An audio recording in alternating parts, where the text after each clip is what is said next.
నమస్కారం. Coffee with Yamuna Kishore సిరీస్కు స్వాగతం. భగవంతుడు సృష్టిలో కొన్నింటిని చాలా పరిమితంగా ఇస్తారు. ఎలా అంటే ఇప్పుడు ఈ సృష్టికి భగవంతుడు సూర్యుడిని ఒక్కడనే ఇచ్చారు, చంద్రుణ్ణి ఒక్కడనే ఇచ్చారు.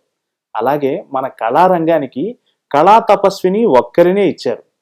వారికి ముందు అటువంటి వారు లేరు, వారి తరువాత అటువంటి వారు ఉండరు.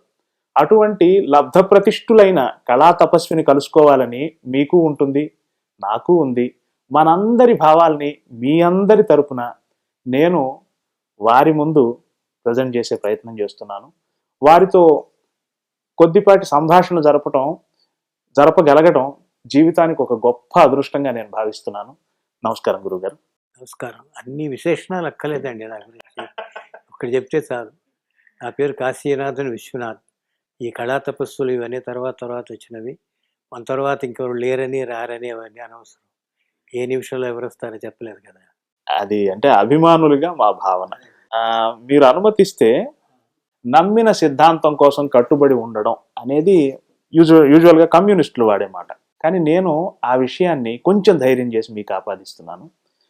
నమ్మిన సాంప్రదాయం, సంగీతం, సాహిత్యం ఇటువంటి అంశాల కోసం సుమారు 65 ఏళ్ల పాటు సినీ చలనచిత్ర సీమలో వాటినే పట్టుకుని ఇదే నా జీవితం, ఇదే నా సినిమా అని ప్రబలంగా, అది ఎలా సాధ్యమైంది?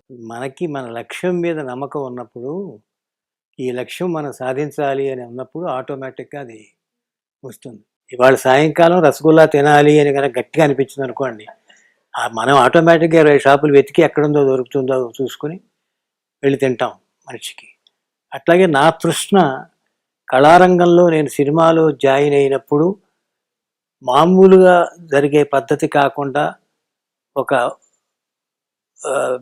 దానికి ఒక ప్రత్యేకత ఉండాలి, కొంచెం విభిన్నంగా ఉండాలని ఎప్పుడైతే ఆలోచించడం మొదలుపెట్టానో అప్పటి నుంచి ఈ అన్వేషణ ప్రారంభం అవటం జరిగింది యాక్చువల్గా. సో దట్ యునీక్నెస్ అనండి, మరొకటేనండి అని ఏదైతే నేను నమ్మి దాని ఆధారంలో వెళ్ళాలనుకున్నానో అప్పుడు మన సంస్కృతి, మన సంప్రదాయం, మన సంగీతం, మన సాహిత్యం మీద ఒక అభిమానం ఏర్పరచుకొని అదే నేను ఒక లక్ష్యంగా పెట్టుకుని వాటిని ఇతివృత్తాలుగా తీసుకుని కథలు చేయటం జరిగింది. ఆ కోవలోకి వచ్చినవి, ఆ హెడ్డింగ్ కింద వచ్చినవి శంకరాభరణం అనండి, సిరిసిరిమూవ్ అనండి, శృతులైలు అనండి, ఏ సినిమా అయినా కూడా అట్లా వచ్చింది. ఈ విశేషణానికి మీరు అన్నందుకు నేను ఒప్పుకుంటాను. ఎందుకంటే because that's very true. I believe in that.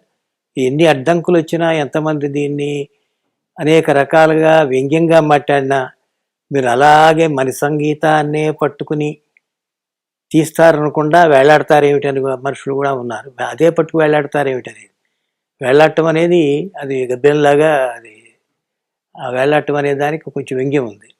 But I believe in that.